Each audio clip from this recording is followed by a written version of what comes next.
It's April 1865. The bloodiest conflict in American history is finally drawing to a close, but the political hatred tearing the country apart is still at a boiling point. Inside the corridors of Ford's Theater, that hatred has a face.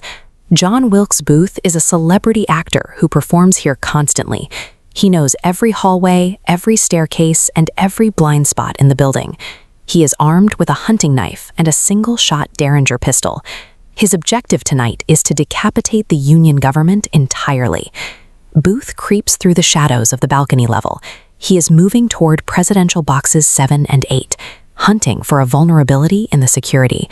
The survival of a newly reunified nation hinges entirely on the man sitting on the other side of that door.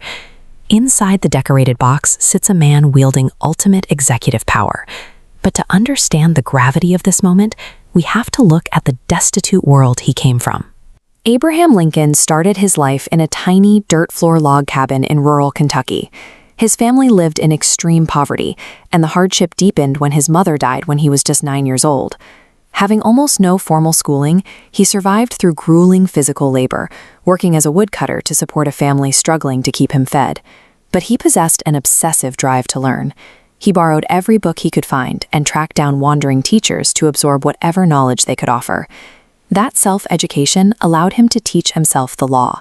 As he traveled for work, he witnessed the brutal reality of American slavery firsthand, an experience that permanently horrified him and shaped his political future. Lincoln bypasses every traditional path to power, building a legal mind and a political philosophy solely through his own stubborn effort to rise above his birth. Back in the hallway of Ford's Theater, Booth takes out a tool and quietly bores a peephole through the wood of the president's door. He is laying a meticulous trap. While Booth prepares his trap, Lincoln's past reveals a career that should have ended years prior. His resume is almost entirely a chronicle of defeat.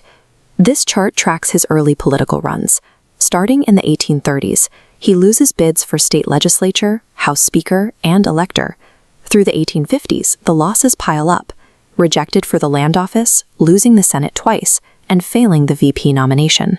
And the political rejections were matched by profound personal tragedies. He navigated a volatile marriage with Mary Todd, and together they endured the psychological devastation of watching 3 of their 4 young children die. The weight of his grief triggered severe bouts of clinical depression. Seeking relief, he took blue mass pills, a medication of the era heavily laced with toxic mercury, which only further destabilized his mood and made him increasingly aggressive. Lincoln spent his life absorbing these public humiliations and private agonies. By the time he reached the White House, he had developed a tolerance for crisis that allowed him to remain functional while the rest of the government panicked. Finally, running on a staunch anti-slavery platform, he won the 1860 presidential election. The immediate consequence was chaos. Outraged by his victory, Southern states seceded from the Union, and the nation fractured into a violent civil war. To maintain the Union, Lincoln seized an immense expansion of executive power. He took direct control of military strategy and suspended the writ of habeas corpus, jailing suspected Confederate sympathizers without a trial. He refused to let the country dissolve, and that refusal came at a staggering human cost: 4 years of combat, resulting in over 700,000 dead Americans. Amid the bloodshed, he delivered a strategic masterstroke. He issued the Emancipation Proclamation, redefining the war from a border dispute into a moral crusade to abolish slavery. Knowing a wartime proclamation might not survive peacetime courts, he aggressively maneuvered through a hostile Congress to pass the 13th Amendment, cementing that freedom permanently into the Constitution. He absorbed the intense public hatred and the immense grief of the battlefield, acting as a lightning rod so the nation could survive as a single free entity. Now it's the evening of April 14, 1865. The Confederacy has surrendered. For the first time in 4 years, the president is experiencing a moment of peace, laughing at a theater performance.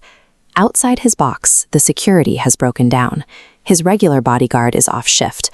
The replacement officer assigned to protect him has abandoned his post and is sitting in a tavern next door drinking. Booth seizes the vulnerability. He peers through his drilled hole, opens the door, and steps into the shadows of the box. He raises the derringer and fires a single shot into the back of the president's head.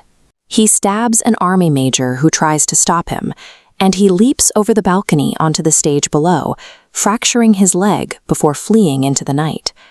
The leader who navigated the country through 4 years of its most terrifying violence was struck down just as the quiet finally arrived. Lincoln is carried across the street to a boarding house as the military launches a frantic manhunt for the assassin. Booth's escape is short-lived. 12 days later, Union soldiers corner him in a barn in Virginia and kill him, but the damage is done. Despite the efforts of the doctors, Abraham Lincoln takes his final breath at 7:22 the following morning. Lincoln left behind a record of absolute persistence. After decades of losing elections, burying 3 sons, and fighting his own biology, he arrived at the presidency with a rare capacity to endure the impossible.